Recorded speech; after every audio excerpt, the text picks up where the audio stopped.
Um, Welcome to another episode of Mending Eden. I'm Apollos. This is my beautiful, gorgeous, goofy sometimes wife, Amy. And yeah, so we have a new thing that we're kind of doing right now. We get a lot of questions all the time, both on social media, which we're kind of in and out on social media, but we get a lot of DMs and stuff, and just the things that we do, marriage-wise, in our lives. We get a lot of questions. So, you know, a lot of these questions, when we're answering them, I'm like, oh, these are good questions to answer, not just for those couples, but maybe, for more couples who are going through the same things. And everybody's not going through the same thing, but in marriage, what you find is like we go through a lot of similar things. So, I think it's good to kind of just go over some of those questions, and answer them to the best of our ability. But there's a structure to it, right? And the structure is, really for us is what's the world's answer and what's the word's answer, right? And we can kind of look at the different viewpoints and kind of go from there. So that's how I want to start off. I want to start off with that, with some of those questions. And I found one that I really like because, communication is everything. Uh, why you looking like that? Communication is everything. So one of the questions that I feel like we get asked a lot and I'm not going to say any names for people who are asking the question, but one of the questions that we received was, why does it feel like my spouse doesn't hear me? So kind of going a little bit deeper was, you know, the person feels like they're talking, but they don't feel heard. They keep saying a lot of words, but they don't feel like their spouse is hearing what they're saying. And that's creating like this gulf between the two. So let me ask you that, babe. Like, for us, why did it feel like no matter what you said, like I didn't hear you?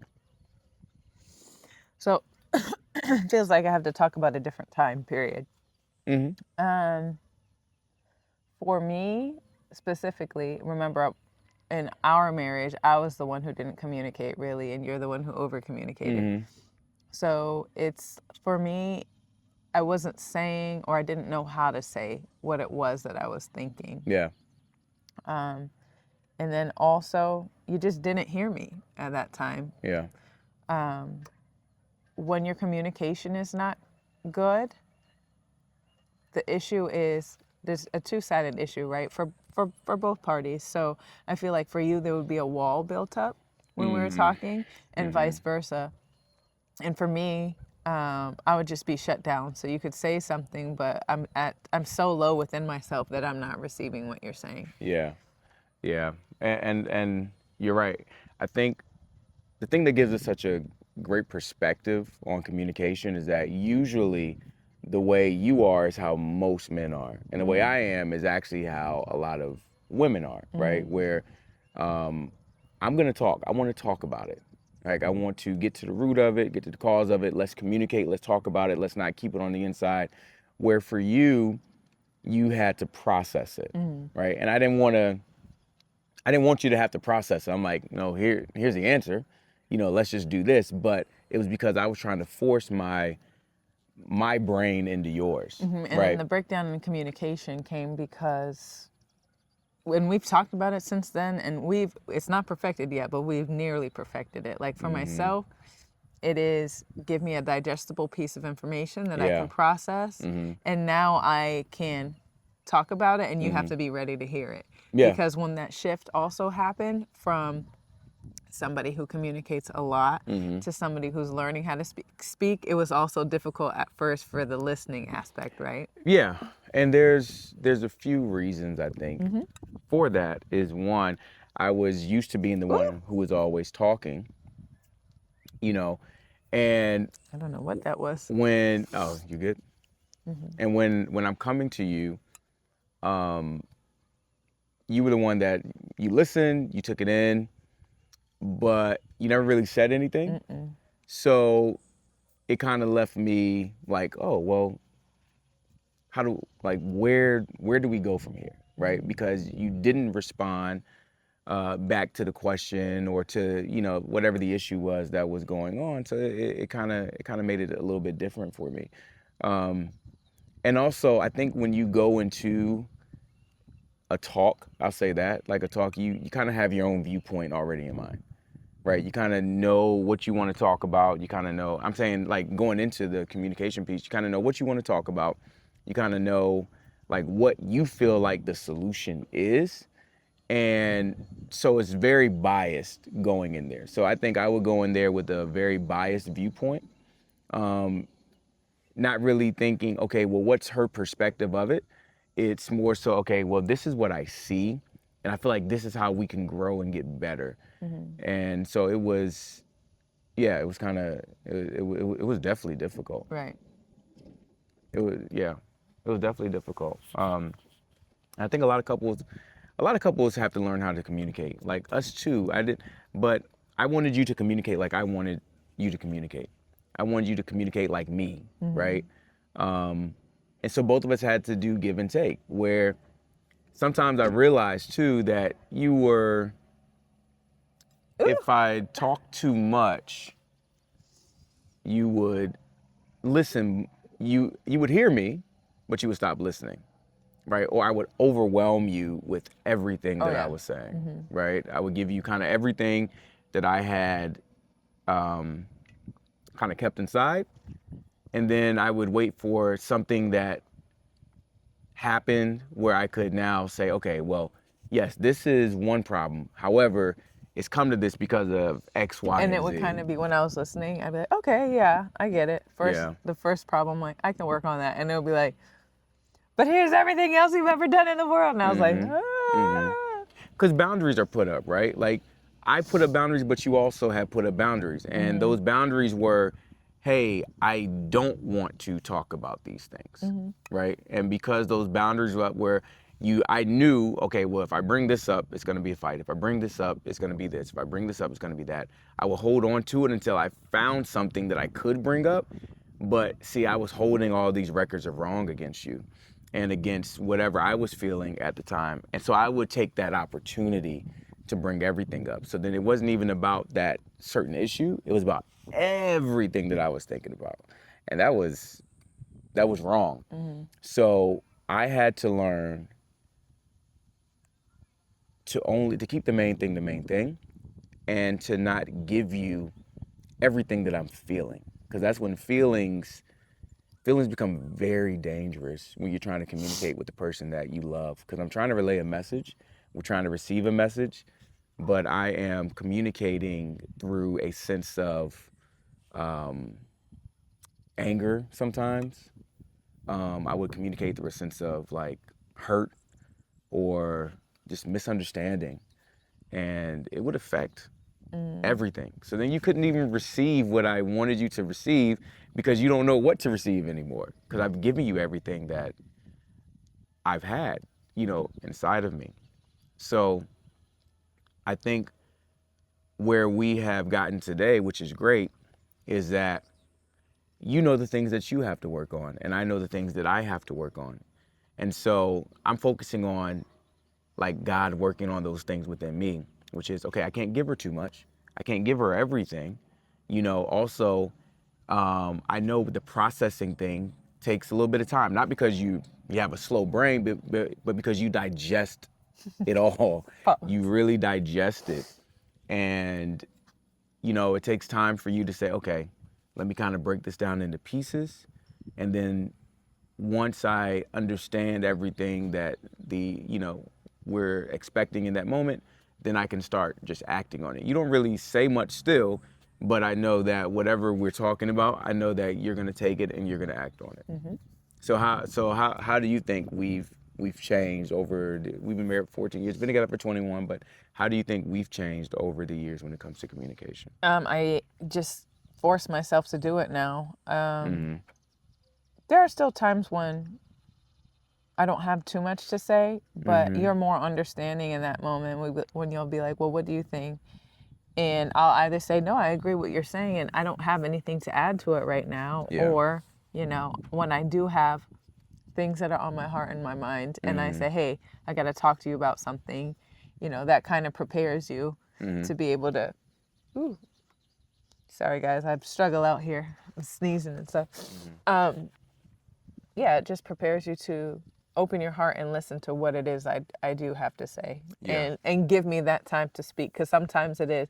Sometimes when you communicate a lot and somebody is ready to talk, you really have to, and now I understand that you have to ready yourself. Yeah. And say, okay, well, let her get what she needs to get out. Because if I say something, it might throw her off, or she might, you know, Agreed. And not feel heard. And what I realize is that in communication, the ones who talk the most, because that's me, I'm the one who talks the most. That's me. Yeah, I talk about me because it's true. Yeah. I'm the one that talks the most.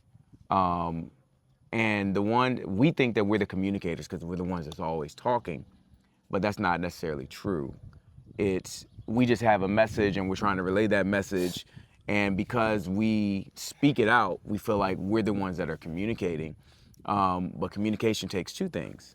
And it takes listening and speaking. It takes, more than that, understanding the message, understanding your voice, understanding your audience, right? Who are you speaking to? I can't speak to you like I'm speaking to, my brothers or, somebody out on the street. Like I'm speaking to my wife, the one the person that's closest to me. Like understanding all of those things are important. And for me, it just took a while to get to that point. But also the ones that listen, sometimes it seems like the listening is good. Like, oh, wow, they're listening. But also, it's also an escape too, right? It's like what I've just seen between us and how you've gotten so much better is that listening is not really communicating either if it's not met with, okay, what to say, right? And what you're getting from it. A lot of people will just listen and they won't speak or say anything. And sometimes that can be used as a weapon, right? Where it's like, well, I know that my spouse desires for us to communicate and talk to one another, right? But I'm gonna listen, I'm gonna take it in, I'm not gonna fight it, but I'm also not gonna speak either, which can make someone who talks feel alone, right? Like, wow, I'm just here by myself. So that's a good point. I know that in our marriage, one thing that he does desire is, communication. So this doesn't have to do with really conflict or anything. But like if you're in a relationship where one person talks a lot more than another, for example, like on a road trip, and I know you're desiring communication, but that's not my strong suit. What I've done in the past is just pull up some questions. I pulled up questions online and used that as an opportunity for you have to know what tone you're trying to set. Like, are you trying to have 12 hours of like deep or maybe potentially problematic conversation, or just silly questions like, would you rather have, what is it, like octopus arms or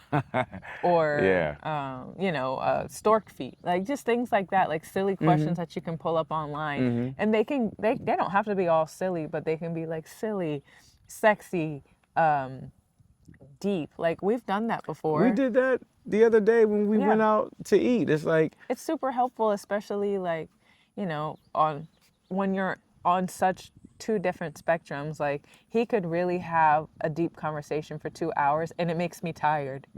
And it gives me energy. And it gives him energy. And it's like I'm overexerting myself trying to like make myself have, and something that he probably didn't understand at first. Like, how is talking to me making you tired? It's not talking to you that's making me tired. It's just that's not in my nature. Right. So I was trying to force it to be in your nature. And that can be super helpful. Yeah. Because I was like, well, I need her to be like me, because if I'm more like her, I don't want him to be like none me. of us Can are you gonna imagine? talk. Yeah, like not talking to each other for like 5 hours because we're both like, But here goes the beauty of marriage then.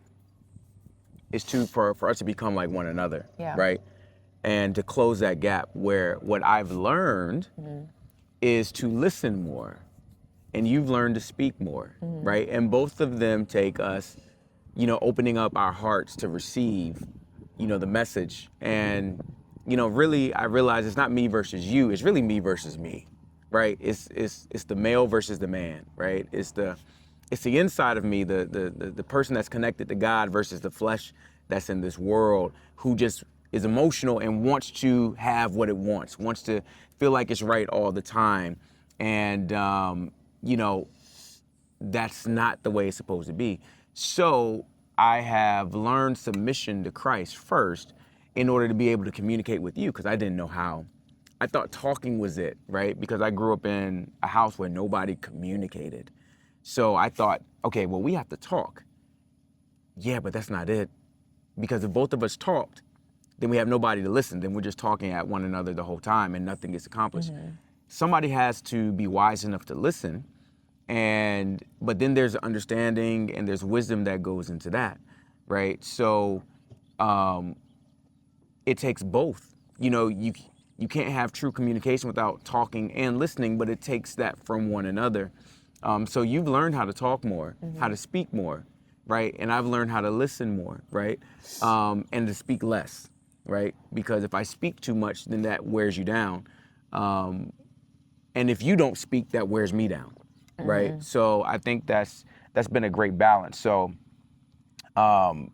we also talk about this too, you know, when it comes to communication, like there's two things that happen, right? There's the world's way that it would say, hey, this is how you communicate. And then there is the word's way. And I think for a long time, I only knew the world's way because that's what I saw in movies, you know, that's what I saw on shows. I saw uncles, aunts, I saw everybody communicating in a way that was very natural to us as humans. Healthy. Yeah, or what they deemed healthy. But I'm like, it always felt like nothing ever got accomplished. And everybody just was just still angry at one another and never understood each other. They just kind of accepted, you know, who they were. Then they kind of got stuck in their ways. So what do you think the world's way, or the world would say, hey, communicate like this and this will make your marriage better? The world's way is normally it's the wife talks, the husband listens, Yeah. and keeps Happy it wife, moving. happy life. Yeah, and that's really not it. Especially for our relationship, you both have to talk. You both have to listen. Yeah. And you both have to be prepared to make changes. Yeah. Like, it's one thing to talk, but it's exhausting to keep talking about the same thing over and over again. Over and over. Because nobody wants to implement the changes to Yeah. make their marriage healthier. Yep. So, And the world says make it all about you. Like, Yeah. And that's how I was communicating. It was really all about me. Even like a book like The 5 Love Languages, it's good, it's great, it's a great starting point, but it's still all about you. Yeah. Right? It's about what I need. Hey, these are my needs, right? And if you give me what I need or what I want, then things will get better. reciprocate that, yeah. Yep, and I can reciprocate that. It's you do it to me first and then I can do it to you. But isn't it interesting that, you know, that never works? It just That's because the Bible says yeah. that you have to have a servant's heart. You have to be able to, you have to be willing to do unto the other person even when it makes you feel a certain way. But when you do it, especially in a marriage, the fruit does come. It comes. Yeah, it really does, because you're doing it first. Like the Bible says, you reap really only what you sow. So it's, you know, giving always has to come first, but not giving out of a selfish nature where it's like, well, I'm giving, but I'm going to expect you to give it back. No, that comes, but that comes from God, not from you and not from me. It's okay, first I have to align myself with God and say, okay, I'm going to speak in this way to my wife. I'm going to act like this towards my wife. I'm going to give her what I know she needs. And the main thing that she needs is love. And love requires like everything that I have inside of me to give to you. So, you know, the world says, well, it's me, it's about me. But the word says it's not about me at all. It's about God first. And then it's about you, right? It's about me getting poured into by God. Sorry, y'all. We're gonna have somebody drive their four-wheeler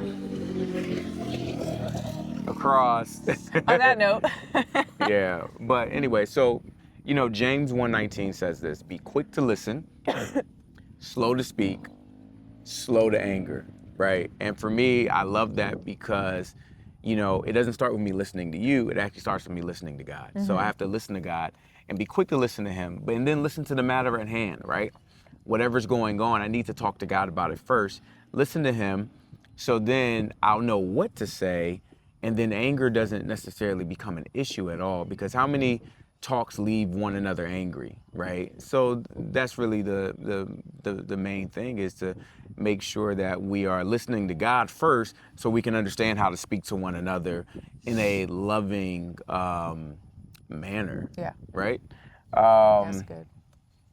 So, and then kind of finally, it just shows you what Christ did to restore everything. He restored everything that was lost in the garden. Communication was lost in the garden. God comes and he restores it. So the only reason why I'm able to communicate with you is it has nothing to do with the world, because I tried that way, but it has everything to do with what Christ did. And he came back and gave us our dominion over the main thing that we need to have dominion over, which is ourselves, right? Because many times the person that hurts you is a person that looks just like me. And that's a dangerous person. The most dangerous person to you is not anybody else. The most dangerous person to you is me, right? I can hurt you more than anybody else. But I also realize the most dangerous person to myself is also me, right? Because of my fleshly desires and wanting to, have what, or wanting the resolution that I want to have. And I have to submit myself to God every day, every time we have a conversation. So, what can couples do to kind of practice this? First of all, understand your own communication style. Understand Yeah. where you don't think about where the other person Yeah. lacks or you feel like you're not understood. Think about yourself. And do you listen? Do you have trouble communicating? Yeah. Come at it with what you need to work on for yourself first.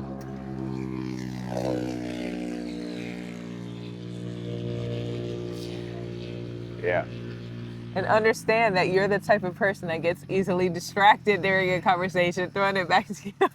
Right. Yeah. Like, Crazy. what? Crazy. But yeah, and it's I think practicing talking to God first, I think is Yeah. huge. Just get into a habit of, okay, God, this is what I'm feeling. Help me to process this before I bring the matter to my wife. Because you're not my enemy, but isn't it interesting that a conversation can turn you into an enemy, right? And that's not what we want. I don't think any couple wants that. So, yeah. And I wanted to piggyback off that. During your prayer, pray for yourself, pray for your ability to receive Yeah. what your spouse is talking about, and pray for your spouse as well, that they're able to receive and Yep. have an understanding heart Yeah. on the things that you're trying to talk about. Like for me, I might not be able to say what it is I'm trying to convey right Yeah. away. I'm a lot better at it now. But when I first Way started better. talking, I would say something and kind of I would see his face like, what? So then you have to keep trying. You have to say, Yeah. well, no, okay, this is what I mean. Right. So yeah, pray for yourself, pray for your spouse, and then Yeah. And I mean, you really got to do this. You really have to be all in. Like, this is a lifelong journey. And a lot of times people take the easy way out. Well, she's never going to change, or he's never going to change.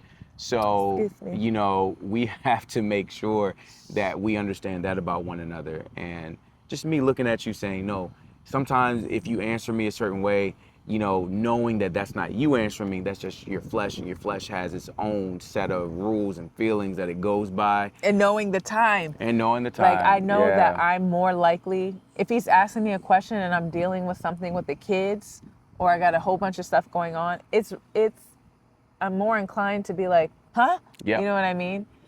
So learning that about myself, but then also him having an understanding heart and being like, watch it. But also, okay, no, she's doing a million things right now. Yeah. But he'll be like, hey, babe, and I'll be like, oh, no, I'm sorry. Because I think sometimes the narrative shifts a little bit, because it always seems like the person who's talking isn't doing anything. But both people are doing a lot. Like, Yeah. you'll be doing a lot. I'm also doing a lot. Well, no, I'm just... It's just finding Yeah. a way, the best time, like you said, the best moment for both of us. But sometimes, even when we're not doing anything, that still may not be the best moment. Yeah, no, I didn't mean that I'm doing something and you're not doing something. I'm saying that when you have a million things going on, you still don't, your response to me isn't as curt as mine is to you. So he might be doing 10 things and I'll be like, hey babe, where's my bottle of water? Or do you know where my bottle of water is? He's able to compartmentalize and turn around and say, oh no, you left it on the table. If I'm doing a million things and he asks me something, my response, because I'm more frazzled quicker than he is, might be, what? It's over there. And then he'll be the one to tell me, hey babe, we just probably have to watch how we talk to each other. That's what I meant. No, I know. I'm saying it for everybody to like hear. Yeah. Because I know that that's how I used to think and used to be, but also understanding that the responsibility is more on me sometimes because of that point right there. Like I don't get frazzled easily. Oh my, and if all those things are happening and it's hot outside, That's different. woo, your girl's like, what? Yeah. What do you want? So for me then it's just patience because I want to get to the matter.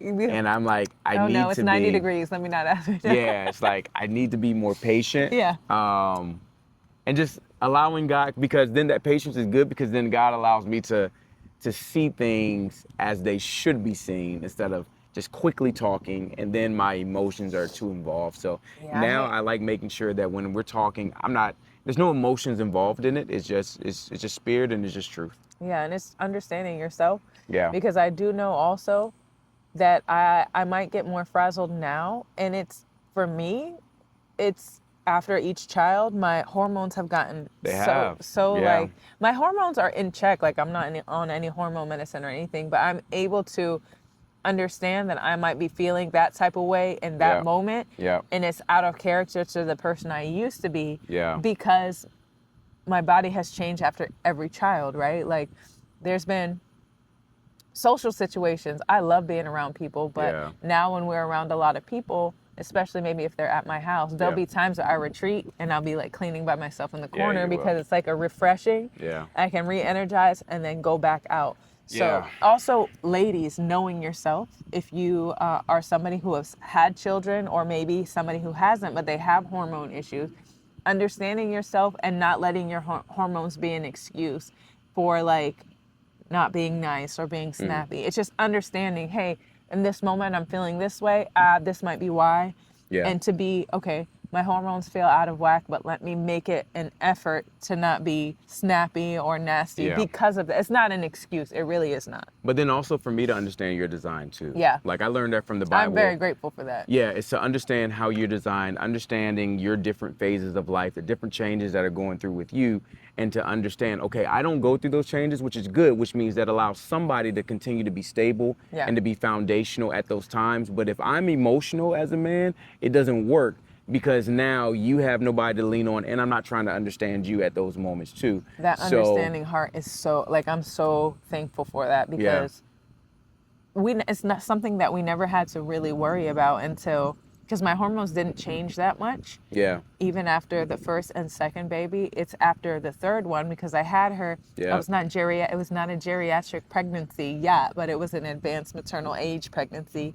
It was that, and then just all the things. So yeah. Yeah. I think this is good. So I like the answering the questions more because it gets us to think about our own marriage as well, but then also being able to help people, help other marriages, because that's the thing. Like when you remove divorce from your vocabulary, you get to become everything that you're supposed to be. So it's just about talking, doing stuff like this, right? Now, maybe everybody's not built to do it in front of a camera, but you can get in your backyard, you can get on your couch, and you can just, answer questions or ask each other questions and answer those. And I think that you'll find that your communication gets stronger just because you become more loving and in tune with one But another. if you don't do it when a four-wheeler is going by, it doesn't work and it doesn't count. I'm sorry. Crazy. Anyway, that's crazy, bro. Like 5 times. All right, let's close in prayer. Dear Lord, I just want to say thank you so much for understanding and wisdom and the wisdom that you've given us just to become one. Lord, look on the couples that are seeking to communicate better and to be heard and to feel like they're being listened to, Lord.